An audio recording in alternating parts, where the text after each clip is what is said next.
The 8th of October 2024 was when I made a video that's called "Is this the beginning of the end for Forza Horizon 5?"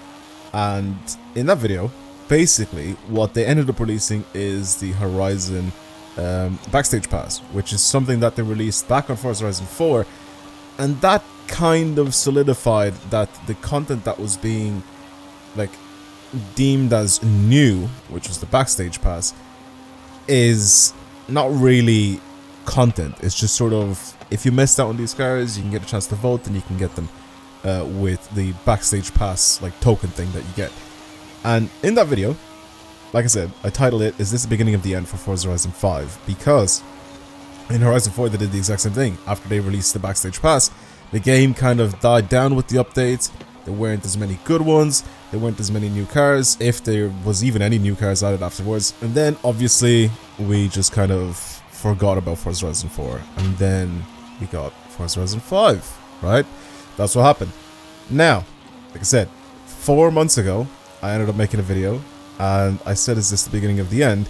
And I've had a few people that were saying, "No, it can't be. This isn't the beginning of the end. No, there's still more content that they're going to add into the game." And at this point, right now, as I'm making this video, there's been a bunch of people, a bunch of other content creators that has made videos about saying that Forza Horizon 6 may be coming out this year, because what it looks like is Forza Horizon 5 is recycling the festival playlist. They're not really doing many new things. We're not really getting a lot of new cars. Next festival playlists, I guess, series could be the final one.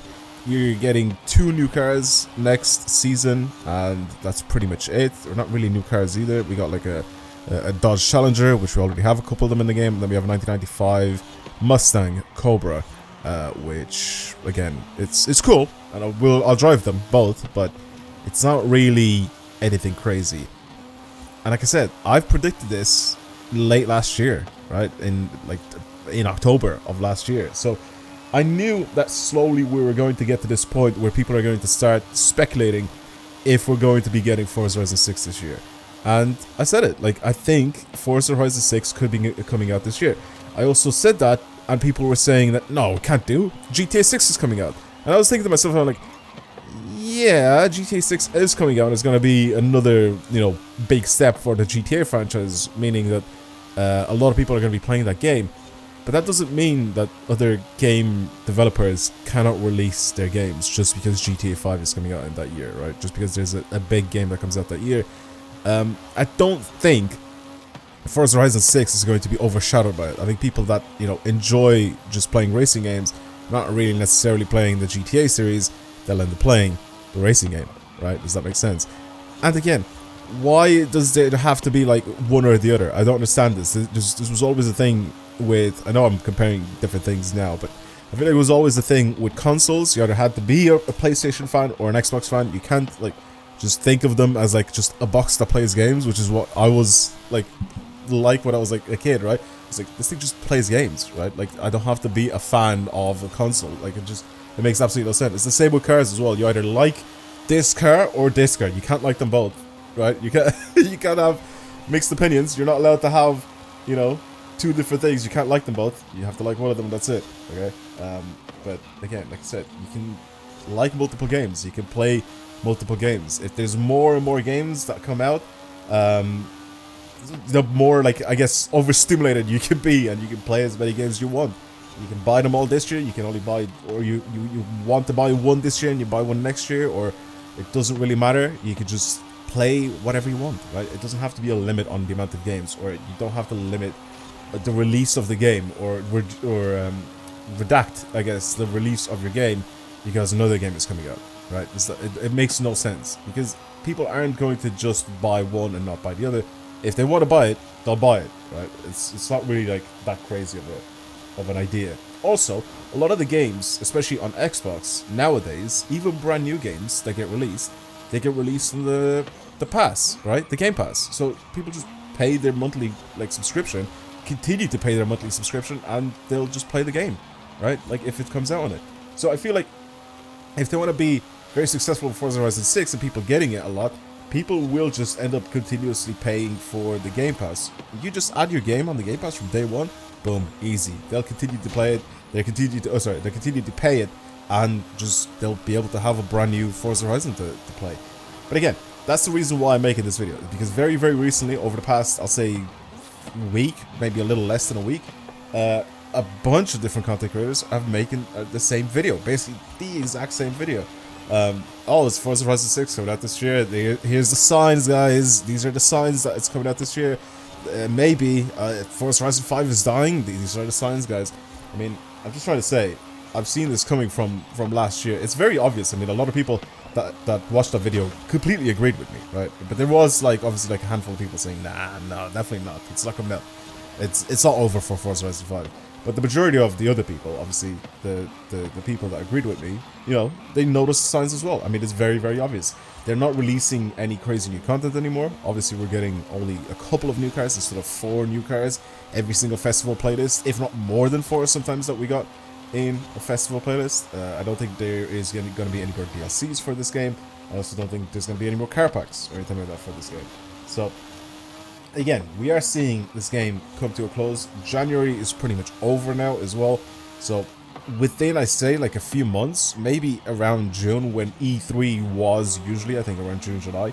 I think around that period, if there is some sort of a Microsoft/Xbox conference, I'm pretty sure we're going to see a trailer. And then we might get a second trailer or something a month after, but I'm pretty sure the Forza Horizon 6, I guess, release date, you know, this is just off of my opinion. I don't have any outside sources or anything like that, but just my opinion and what I think, especially, you know, compared to the previous, you know, releases for the game. They're going to try and release it at some point within September, October. I think those are the times when I think Forza Horizon could be released. I don't know if they want to do November. November is a big, big month. October and November are 2 of the biggest months for releasing video games, by the way. 2 of the biggest months, because it's just before Christmas. So everybody that wants these games, obviously they're going to end up paying for price. And then when Christmas comes around, it's going to go crazy. Everybody wants these new games. The kids are going to ask their parents, obviously, for these new games for Christmas and all that sort of stuff. It's all just before the holidays is when we're going to start seeing the influx of games. That's why Call of Duty is coming out around the same time every single year. That's why FIFA or EAFC is coming out around the same time every single year. Like the biggest games, the biggest franchises always release the games around the same time. So I'm expecting to see basically the second half of this year, maybe I guess the last quarter of this year, absolutely explode with some amazing games. Not only that, but we also have the team called Maverick Games, which apparently they're still working on a game. They haven't released a trailer or anything like that, but you know, they're working on their own title, which again would be something like a rival to Forza Horizon, since the Maverick Games studio is basically the group, or I guess the people that created Forza Horizon 5. They just moved off and created their own studio from it. So I don't know. We'll see what actually happens fully, but I'm definitely expecting to get some sort of news on Forza Horizon 6 around mid this year. And then obviously the later in the year, we're going to be getting some sort of a trailer, and even the obviously release of the game plus the end of the year. So yeah, I'm definitely expecting to have some of that this year. So I think, like I said, I will continue to make videos on this game. I think the videos on the channel that I've been making recently, I'm really enjoying. Like I'm having a lot of fun creating these type of videos. Even the gameplay in the background that you're watching right now, I've enjoyed doing this. I ended up taking out a really fast little A-class build on this Toyota Sports 800, and I basically brought it out on the Colossus. I don't know, I really love, and I really like it. Sorry, I really love. I love how I stopped my train of thought just there. I love and I enjoy the whole concept of you know, doing rival events on really long tracks. I don't know why. It's just something that has like kind of taken over. I don't know who sparked it. Someone I think sent me a tune, I think, for the Goliath, and I tried it and I was like, oh damn, now I want to try it. So whoever that person was, I'm sorry if I forgot your name, but thank you for sparking that idea, because now I just keep going back and I keep playing like the Goliath, the Colossus, the Gauntlet, stuff like that. I just keep doing them, and people are asking me to do them more and more, so I'm enjoying it. Eliminator videos every now and then are fun. I'm revisiting the older Forza Horizon games, which again is very fun. Like just making these type of commentary videos that you're watching right now is also fun to create, right? It's just me kind of talking at you guys, and then obviously a lot of people's opinions and all this sort of stuff. If you agree or disagree with me, obviously you guys comment down below, and I get to interact with everybody, you know, and everybody else gets to interact with everybody else. Like, this is how I love this community to work, right? I don't want to just throw a video out there and you're like, ah, yeah, cool, there's a video, go watch it, and I'll go do something else, right? I love when my community is basically like, here's a discussion that everybody can take place in, and I'm kind of, with the video, just give you guys a topic. So I'm really enjoying the videos that I'm creating right now, even though some of them are getting views, some of them aren't getting views. I don't really care about that at the moment. I'm just enjoying what I'm doing, and it's fun. So obviously we're gonna see hopefully another, you know, boom in views, at least a little bit, when the new games come out, and I will be playing them. I'll be playing GTA on the channel. I'll probably be doing some very similar videos to what I've done way back, like over 10 years ago, 12 years ago, I guess, when GTA 5 came out. And I'll end up making some stuff like that, where it's just like funny moments type of things, and just we'll drive around and find glitches and like destroy shit, and just basically test the physics and everything of the game. And obviously I'll end up doing that in GTA, you know. I'll be doing a lot of that.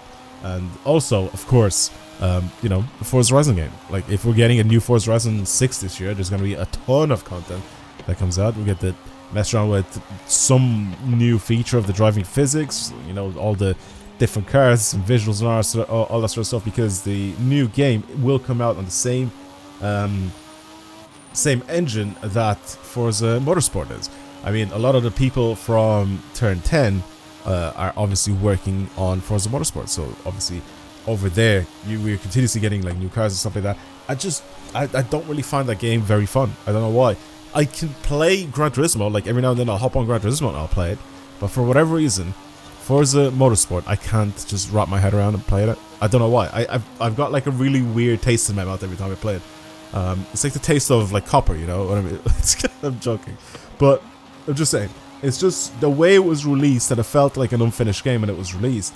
I wasn't a big fan of it, so it's just playing it now, it just feels a little weird, right? I know that they're continuously adding content in it, and I know they're trying to make it better and better, and of course, you know, I congratulate them for that, but it's just not really something that I enjoy playing. So I don't really want to play a game just because, you know, it's a game that could work on the channel.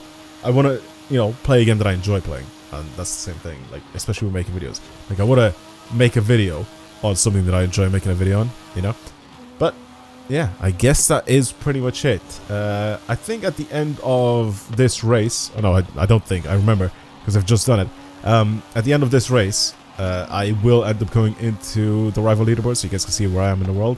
There's also a little point, I don't know if it's happened or it's happening right now, in like a minute or so, where the little Toyota that I'm driving, which as you can see I am driving with traction control on, because this thing is an absolute like mess to drive without traction control on. So like, just watch me drive this thing, and then there was a point where I drifted basically. I skidded out and I hit off the wall. It didn't count as a flagged lap, even though I tapped off the wall with my rear end, but it was very, very sketchy, really, really sketchy. So this thing, like I said, without traction control is insanely difficult to drive. You just need to really, really practice driving it. But it's like, it's so hard to just put your foot down and actually accelerate to the speed. And that being said, the traction control doesn't really do much either. Like, you obviously it helps you out a lot, but it still feels super, super sketchy, and it's very, very easy to oversteer this thing. That's why in that corner I ended up kind of oversteering, and I almost got rid of my entire lap and had to restart again, but I didn't have to, so that was decent. Anyway, I'm gonna end the video here.